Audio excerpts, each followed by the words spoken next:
Break के बाद रुक करेंगे मध्य प्रदेश बुलेटिन की ओर, जिसमें बात होगी खंडवा की, जहां बांध का जलस्तर बढ़ते ही अमोदा गांव के लोगों की बढ़ जाती है बारिश के दिनों में परेशानी। साथ ही बात होगी शिवपुरी की, जहां करेरा पुलिस ने जहरीली शराब के विरुद्ध की बड़ी कार्यवाही। ऐसी तमाम खबरों पर विस्तार से होगी चर्चा। खबर खंडवा से है, जहां जिले के इंदिरा सागर बांध पर पानी का जलस्तर बढ़ने से पुनासा तहसील के अमोदा गांव के लोगों की परेशानी बढ़ जाती है। गांव में जो अप्रोच रोड बनी है वो बांध में पानी का जलस्तर 261 फीट आते ही डूब जाता है। ग्रामीण पानी में ट्यूब बांधकर मुख्य मार्ग तक जाना करते हैं। मरीज हो या स्कूली बच्चे, सभी के लिए समस्या एक समान है। हर साल बांध बनाने वाली कंपनी एनएचडीसी यहाँ नाव की तैयारी करती है, लेकिन इस बार अभी तक नाव भी नहीं पहुंची। आज भी स्कूल के छोटे बच्चे पानी के बीच होकर जाने को मजबूर हैं। ग्रामीण जिला मुख्यालय पर कलेक्टर को ज्ञापन देने पहुंचे, जहां इन लोगों का कहना है कि गांव के लिए ये हर साल की समस्या है, इसीलिए अप्रोच रोड को ऊंचा बनाया जाए। बांगरदा पंचायत में अमोदा ग्राम आता है। 2002-03 में इंदिरा सागर बांध जब बंधा था, उस समय 58 के लेवल पर उन्होंने अमोदा गांव के लिए ब्रिज बनवाया था। बाद में 262 का लेवल हुआ है 2014-15 में। जब से वो ब्रिज डूब जाता है, पूरा ब्रिज डूब जाता है, 1 मीटर पानी ऊपर आ जाता है। हाँ, गांव में चारों तरफ पानी फिर जाता है, आने जाने के लिए रास्ता बंद हो जाता है वहाँ का। हर साल एनएचडीसी द्वारा नाव की व्यवस्था की जाती है, पर इस साल अभी नाव की व्यवस्था भी नहीं हुई है। ब्रिज बन जाए 1 मीटर 2 मीटर हाइट और ऊँचा, तो समस्या का समाधान हो जाएगा। आश्वासन दिया है कि करेंगे हम। नाव तो अस्थायी व्यवस्था है, कब तक चलेगी इसे? भाई स्थायी व्यवस्था हो जाए तो समस्या खत्म हो जाएगी। नाव ट्यूब भी निकालते हैं, ट्रैक्टर का ट्यूब, बड़ा ट्यूब लेके आते हैं, उसके ऊपर खटिया रखते हैं, खटिया के ऊपर मतलब मरीज को बिठा के और पार करते हैं। और बच्चे भी हैं, बच्चे 50 बच्चे स्कूल जाते हैं और आंगनबाड़ी के अलग हैं। बांगरदा जाते हैं जी, वहाँ तक टेम्पो लेने आता है, पार करते हैं, उसके बाद टेम्पो को बिठा देते हैं। आश्वासन तो वो बहुत दिन से दे रहे हैं। 2022 में भी आश्वासन दे के गए थे कि हम यहाँ ब्रिज बनाएंगे, अभी तक कोई ब्रिज नहीं बनाया, नाव अभी नहीं मिली। हमारी मांग यही है वो पुलिया की वो ब्रिज बना दे, आगे फिर हम करेंगे, सत्याग्रह करेंगे या कुछ भी करेंगे। अमोदा गांव में जैसे मैंने कल बताया था आप लोगों को, हमारे एसडीएम और एनएचडीसी के जो हमारे अधिकारी हैं वो संयुक्त रूप से विजिट पे गए हुए थे। जो अप्रोच है उसका एक 261 के ऊपर जब पानी आता है तो वो सबमर्ज हो जाती है। अभी एनएचडीसी द्वारा नाव की व्यवस्था की जा रही है और नाव लगभग पहुंचने की स्थिति में है। वहां अनिवार्य रूप से एनएचडीसी की नाव लाइफ जैकेट के साथ रहेगी और समय पर जो तहसीलदार, एसडीएम और एनएचडीसी के अधिकारी हैं वो विजिट करके इंश्योर करते रहेंगे किसी भी परिस्थिति में कोई भी व्यक्ति नाव के बिना ऐसे ही क्रॉस ना करे। ब्रिज की मांग के लिए देखिए, अभी तो फिलहाल उसका जो मैंने बताया कि 261 के ऊपर उसका जो अप्रोच है वो सबमर्ज होती है, तो उसके लिए फीजिबिलिटी के लिए पीडब्ल्यूडी को भेजा है, वो उसका एस्टीमेट बनाएंगे और जब पानी कम होगा तब जाके स्थिति स्पष्ट हो पाएगी और उसके बाद उसमें प्रस्ताव बना के एनएचडीसी को भेजेंगे, फिर जो भी निर्णय होगा उसके हिसाब से। खंडवा से सीनियर संवाददाता ललित दुबे की रिपोर्ट। खबर रतलाम से, जहां गोगा नवनी पर महाराजा सज्जन सिंह चौराहे पर सफाई संरक्षकों के विभिन्न संगठनों द्वारा लगाए गए स्वागत मंच के लिए किए गए स्वागत से कचरे और महापौर प्रहलाद पटेल के निर्देशानुसार स्वच्छता और ठोस अपशिष्ट प्रबंधन समिति प्रभारी विशाल शर्मा, क्षेत्रीय पार्षद योगेश पापटवाल सहित निगम अधिकारी और कर्मचारियों ने साफ सफाई की। वहीं महापौर प्रहलाद पटेल ने बताया कि गोगा नवमी के दूसरे दिन सफाई संरक्षकों का अवकाश रहता है। मंच से किए गए स्वागत से महाराजा सज्जन सिंह चौराहे की सड़कों पर कचरा बिखरा हुआ था। नगर निगम ने सफाई संरक्षकों को अवकाश देते हुए स्वच्छता के प्रति नया कदम उठाया और जनप्रतिनिधियों और निगम अधिकारी और कर्मचारियों ने स्वयं झाड़ू लगाकर सड़कों को साफ किया। रतलाम से सीनियर संवाददाता हुसैन खान की रिपोर्ट।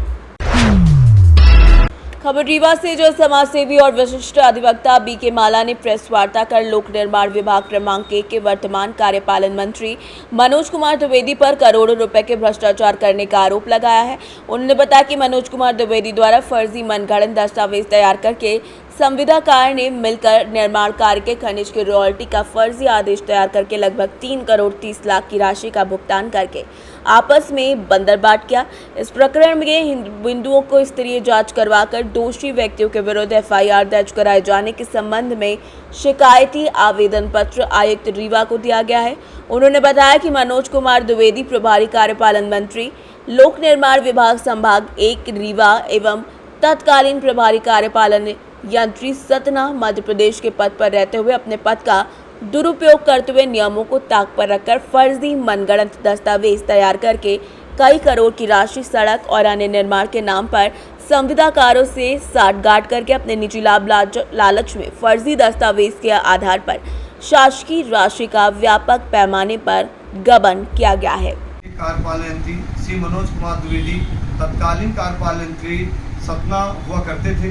उनके द्वारा जब वो 21-22 में कार्यपालन यंत्री के दायित्व में सतना में थे तो उस समय मार्ग निर्माण सिमरिया बनकुइया रोड से गाजन मझियार बकिया भटकमा व अन्य गांवों में जो रामपुर बगलान को रोडों को मार्गों को जोड़ती है उन मार्गों को लेकर एक टेंडर हुआ था। टेंडर प्राप्त कंपनी थी messrs SR construction company Gautam Buddha Nagar Noida Delhi का अनुबंध क्रमांक था 03DL CR F 2017 1/5/2017 अनुसार मार्ग निर्माण सिमरिया बनकुइया रोड से गाजन मझियार बकिया दौलाज भटगामा अन्य मार्गों के निर्माण के लिए टेंडर हुए थे। जिस टेंडर में कुछ सड़कों का निर्माण कार्य हुआ और साथ में जो रीवा से संबंधित थी तो गारंटी बतौर खनिज डिपार्टमेंट की गारंटी लगती है, जिसमें रीवा जिले से एक फर्जी दस्तावेज तैयार किया गया। लगभग 3.5 करोड़ की राशि का एक अमाउंट बनाया गया और उस अमाउंट की राशि का आहरण कर लिया गया कंपनी के द्वारा। या PWD के लोक निर्माण विभाग का जो के तत्कालीन कार्यपालन यंत्री श्री मनोज कुमार दुबे थे उनके नाम से एक पत्र जारी हुआ था। कार्यपालन यंत्री लोक निर्माण विभाग संभाग सतना जिला को ये कार्यालय कलेक्टर खनिज शाखा रीवा का पत्र गया हुआ है। इसमें इस बात की पुष्टि करता है ये पत्र कि ये पत्र के माध्यम से जो खनिज डिपार्टमेंट की रॉयल्टी शुल्क थी उसकी पुष्टि की गई है। इस राशि को ये पत्र आज दिनांक तक खनिज डिपार्टमेंट में नहीं गया इस कार्यालय से। जब हमें इस कार्यालय की जानकारी हुई तो वर्तमान में उप संचालक खनिज शाखा रीवा को हमने एक आवेदन दिया और हमने ये कहा कि ये आवेदन हमें संदिग्ध समझ में आता है कि आपके द्वारा ये पत्र जारी किया गया है। 3.5 करोड़ की राशि का खनिज की रॉयल्टी के शुल्क का मामला है जो खनिज डिपार्टमेंट में जमा होनी थी उस क्या आपके द्वारा जारी किया गया PWD को। उन्होंने लिखा है कार्यालय कलेक्टर खनिज शाखा रीवा के द्वारा कि BK माला के नाम से उन्होंने आवेदन दिया है। इसमें लिखा है कि पत्र क्रमांक 1494 खनिज 2021-22 जो कार्यालय कार्यपालन यंत्री जिला सतना को पत्र जारी हुआ है, यह पत्र हमारे कार्यालय द्वारा जारी नहीं किया गया है। यानी ये पत्र जो जारी हुआ है ये नियम विरुद्ध तरीके से फर्जी दस्तावेज कूट रचित मनगढ़ंत दस्तावेज तैयार किया गया है।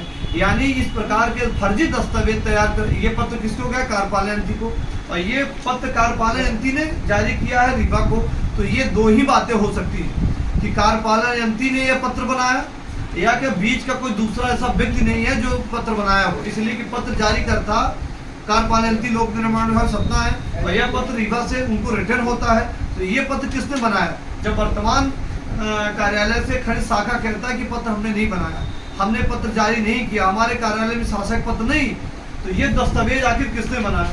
ये दस्तावेज बनाने वाले अधिकारी के खिलाफ जांच होनी चाहिए। रीवा से सी न्यूज़ संवाददाता अर्जुन तिवारी की रिपोर्ट। खबर रीवा से, जहां विगत दिवस इंटीग्रिटी स्कूल रीवा द्वारा वहां पढ़ने वाले छात्रों के लिए एक नोटिस जारी किया गया। बच्चे स्कूल में टीका लगवा कर ना आए सहित कई बिंदुओं पर नोटिस जारी किया गया। अभिभावकों के पास नोटिस पहुंचने पर हिंदू भावनाओं से आहत अभिभावकों ने बजरंग दल को इस नोटिस की सूचना दी। बताया कि स्कूल प्रबंधक ने नोटिस जारी करते हुए कहा कि आप अपने बच्चे को टीका लगाकर स्कूल ना भेजें। हम हिंदू समाज से हैं और टीका हमारे संस्कार में है। धर्म हमें टीका लगाने की इजाज़त देता है। स्कूल प्रबंधन ने इस आदेश के बाद हमारी भावनाएं आहत हुई हैं। सूचना मिलने पर अभिभावकों के साथ बजरंग दल के कार्यकर्ता स्कूल पहुंचे और स्कूल द्वारा जारी इस आदेश का पुरजोर विरोध किया। इस दौरान मयंक तिवारी, अवनीश तिवारी, दुर्गेश द्विवेदी समेत कई लोग मौजूद रहे। रीवा शहर में एक इंटरसिटी करके स्कूल है जहाँ पर तुगलकी फरमान जारी किया गया था हिंदू बच्चों के लिए कि आप तिलक चंदन लगा कर ना आए। इसके लिए उन्होंने प्रतिबंध लगाया हुआ था। इसके विरोध में बजरंग दल स्कूल पहुंचा, तब स्कूल प्रबंधन ने अपनी गलती मानी और दूसरा लेटर जारी करते हुए उन्होंने अपनी गलती स्वीकार की है। और बजरंग दल इस बात के लिए चेतावनी देता है समस्त स्कूलों को, शिक्षा विभाग को, कि अपनी इस प्रकार की जो ये आदेश दे रहे हैं तुगलकी आदेश, ये हिंदुस्तान में नहीं चलेगा। अन्यथा इस प्रकार का आदेश देंगे तो हम सड़कों पे उतरेंगे, क्योंकि हिंदू जब तक बहुसंख्यक है तभी तक देश सुरक्षित है। और इस प्रकार की घटना घटित करके ये लोग हमारी संस्कृति को, हमारी सभ्यता को, हिंदू मानबिंदुओं को खत्म करना चाहते हैं, जो हम नहीं होने देंगे। पंडित बालकृष्ण द्विवेदी, बजरंग दल, जिला सहसोदक, रीवा। रीवा से सी न्यूज़ संवाददाता अर्जुन तिवारी की रिपोर्ट। खबर शिवपुरी से, जहां करौरा पुलिस ने जहरीली शराब के विरुद्ध की बड़ी कार्रवाई और 72 लाख की जहरीली शराब पकड़ी। कंटेनर में भरकर ठिकानों पर जहरीली शराब पहुंचाई जा रही थी, जिसके बाद पुलिस की बड़ी कार्रवाई सामने आई। पिछोर एसडीओपी प्रशांत शर्मा ने इस पूरे मामले की जानकारी दी है। यहाँ पर आज एक बड़ी कार्रवाई की गई, कंजर डेरे पर दबस्ते कर बड़ी कार्रवाई की।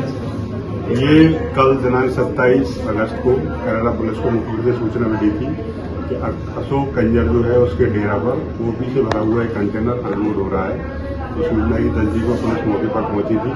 तो पुलिस के पहुंचने पर एक व्यक्ति जो पुलिस को देख के भागने लगा, जिसको पुलिस ने पकड़ के रोका, उससे पूछा तो उसने अपना नाम मंजेश पुत्र शिवराज कंजर बताया। और पुलिस ने जब उस कंटेनर की तलाशी ली तो उसमें से लगभग 10 ड्रम ओपी पाई गई। फिर उससे बाद में पूछताछ और की गई। उससे पूछा गया कि वो कहाँ से आया है, कहाँ उसने ये और शराब जो ओपी वाली है उतारी है। तो उसने अलग अलग जगह पर बताया कि अशोक कंजर, अभिषेक कंजर, रामनिवास कंजर, बलराम कंजर, रवि कंजर, मूरत कंजर, पंकज कंजर और सोनू कंजर, इनके घरों पे उसने ये ओपी से भरे हुए ड्रम अनलोड किए हैं। तो फिर पुलिस ने जो बताए हुए कंजर लोग हैं उनके घरों पर तलाशी ली तो सभी के घरों से लगभग 72 ड्रम ओपी शराब मिली है, जिसमें 14,400 लीटर ओपी शराब पाई गई है, जिसकी कुल कीमत कंटेनर सहित मिलाकर 1 करोड़ 12 लाख रुपए आती गई है।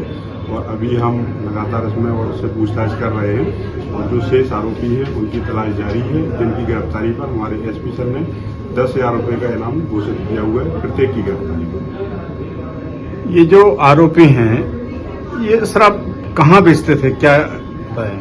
ये जो अभी पकड़ा गया आरोपी है, हम इससे पूछताछ कर रहे हैं, उसका रूट भी ट्रैक कर रहे हैं और ये विवेचना का विषय है। और विवेचना में आगे जिन बिंदुओं में हम आगे जानकारी जुटाएंगे उसके हिसाब से आगे। कच्चा माल कहाँ से प्राप्त होता था? ये अभी विवेचना में चल रहा है। उसका रूट भी ट्रैक कर रहे हैं, वो कहाँ से लेकर आया था और वो किस किस और लोगों को भी सप्लाई करता है, पूरी जानकारी पुलिस को जुटा रही है। इसमें भी एक मंजेश कंजर की गिरफ्तारी हुई है। शेष जो 8 आरोपी हैं वो भी फरार हैं।